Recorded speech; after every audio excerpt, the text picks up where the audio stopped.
Everyone. তো এইদিকে কিন্তু আমাদের পুজো দেওয়া কমপ্লিট, সমস্ত কাজ হচ্ছে তারাপীঠ কমপ্লিট হয়ে গেছে ঘোরা। এবার কিন্তু আমাদের তারাপীঠটা ছাড়ার সময় হয়ে গেছে। এই যে আমরা চলে এসেছি কথা বলতে বলতে হচ্ছে হোটেলে। তো এখান থেকে আর কি আমরা এখন বেরিয়ে যাব আমাদের লাগেজগুলো নিয়ে, যে আমাদের রেডি ছিল, টোটো রেডি ছিল। তো আমরা চলে এসেছি, আমাদের এখন চলে আসতে হবে রামপুরহাট স্টেশনে। তো আস্তে আস্তে সমস্ত কিছুই দেখছিলাম। এই যে রামপুরহাট থেকে, এখান থেকে আমাদের আবার ট্রেন ছিল বোলপুরের।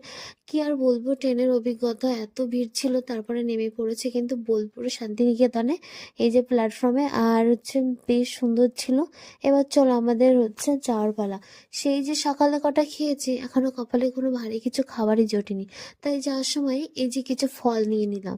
আর দেখো চারপাশে রাস্তাটা কি দারুণ না, চারপাশে জঙ্গল আর মাঝখানে রাস্তা, বেশ ভালো। এখানে যদি আমাকে ফেলেও যায়, এবার সারাদিন এখানে বসে কাটতেই হবে। কিন্তু ভিউটা বেশ ভালো। কিন্তু কথা বলতে বলতে চলে যাচ্ছে কিন্তু মহিষী নিবাসে।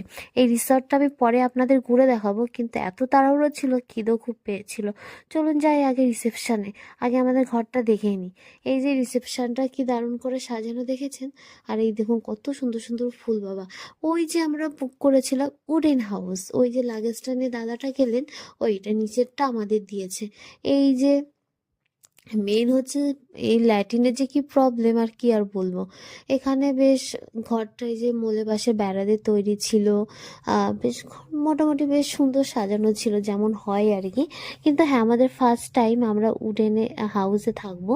আর আপনাদের সাথে অভিজ্ঞতা শেয়ার করবো। যে দুপাশে দুটো সিঁড়ি দিয়েছে, টোটাল 6 জন ভালোভাবে শোয়া যায়। উপরে দুজন দুজন করে 4 জন, আর নিচে 2 জনা। তো চলুন এবার আমাদের খাবার পালা। অনেক টাইম তো হয়েছে, এখন বাজে ওই ঘড়ির কাঁটাতে 4:30 নাগাদ। সেই যে খেয়েছি, আর কিছুই খাওয়া হয়নি, সেই তো খেয়ে এসেছি। তো যাই হোক, এখন আমাদের প্রচুর খিদে পেয়েছে। আর ওই পাশে পার্ক ছিল, আর এখানে বেশিরভাগ সব পিকনিকের স্পটে আসে। এখানে অনেক গাড়ি সব পিকনিকে এসছে। তো এখানে শাড়ি পরার স্টাইলটা কি দারুণ না। চলুন এবার কি কি মেনুতে ছিল, চলুন আপনাদেরকে বলি। এই যেখানে মসুর ডাল ছিল, এখানে আলু ফুলকপির তরকারি, বেগুন ভাজা, লেবু, পেঁয়াজ, লঙ্কা, আর ওটা ছিল হচ্ছে আলু পোস্ত। চল, এত খিদে পেয়েছে কি আর বলবো। সাথে কিন্তু ঘি দিয়েছিল। এই যে এদিকে মানে খাওয়াই শুরু করে দিয়েছি। কথা বলা বা ভিডিও করা, যে আমি ভিডিও করছি সেটাই মনে ছিল না। যাই, চলুন খেয়ে নিই, তারপরের বাদ বাকি কথা। খেতে খেতে না আমরা আবার অর্ডার করে দিয়েছিলাম এখানে কিন্তু মাটন।